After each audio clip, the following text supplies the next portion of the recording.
Thank you, Acting Presiding Officer, and I'd like to start by thanking my former committee chair, John Griffiths, for opening this debate.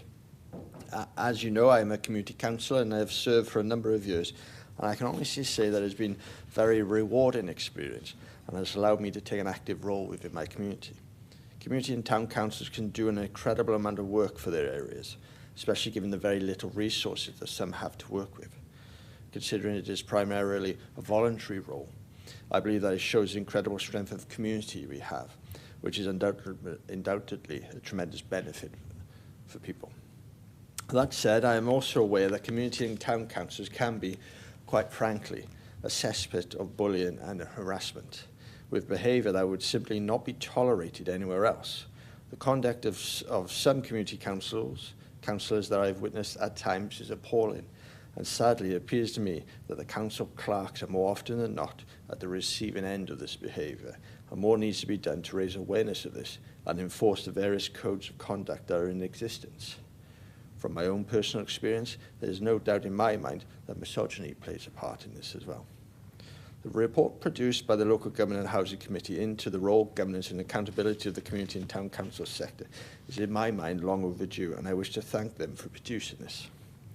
Given my opening remarks, I fully support their recommendations for mandatory code of conduct training, and it's always surprised me how many refuse to undertake this on becoming councillors. As such, I would certainly welcome a much clearer pathway for action when councillors fail to meet the standards that are expected of them. This problem has arisen because the language and behaviour in meetings is not effectively monitored, and community and town councils have limited actions available to them when dealing with it. Regular reporting of this is then ultimately essential so that the public can be notified of when behaviour has not been met.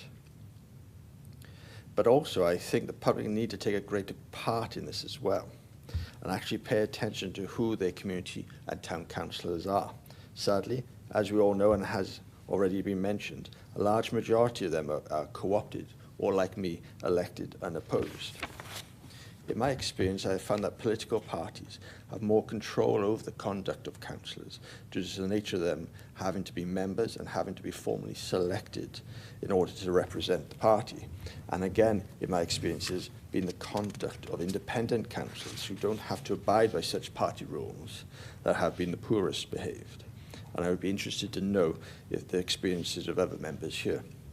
In terms of clerks and staff, I would like to thank the Welsh Government for accepting my amendment to recent legislation that community and town clerks should no longer hold elected offices.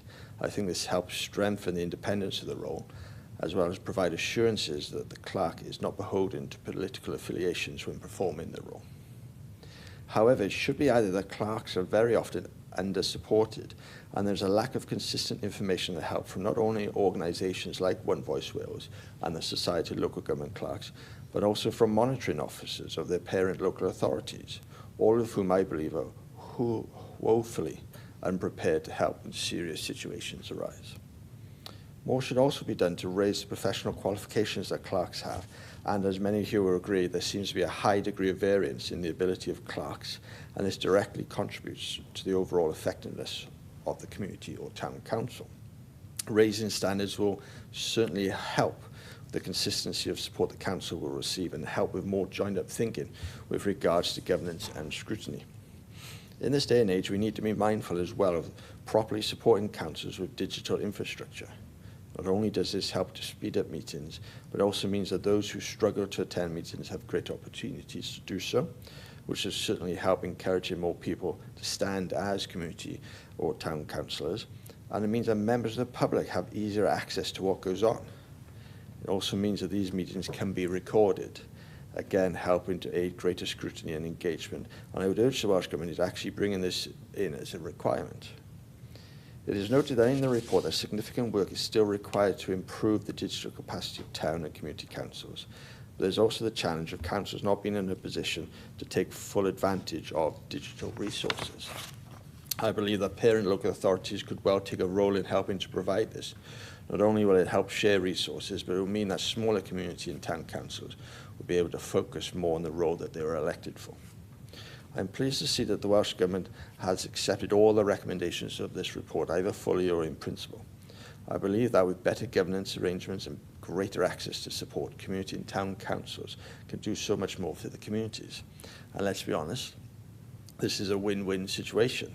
It will mean more for communities, it will help build more resilience, improve their areas and help community cohesion. Finally, I'd just like to thank the committee and the committee's clerking team once again for the report. I support that it is noted, and I would urge the Welsh Government to implement its recommendations as swiftly as possible. Thank you.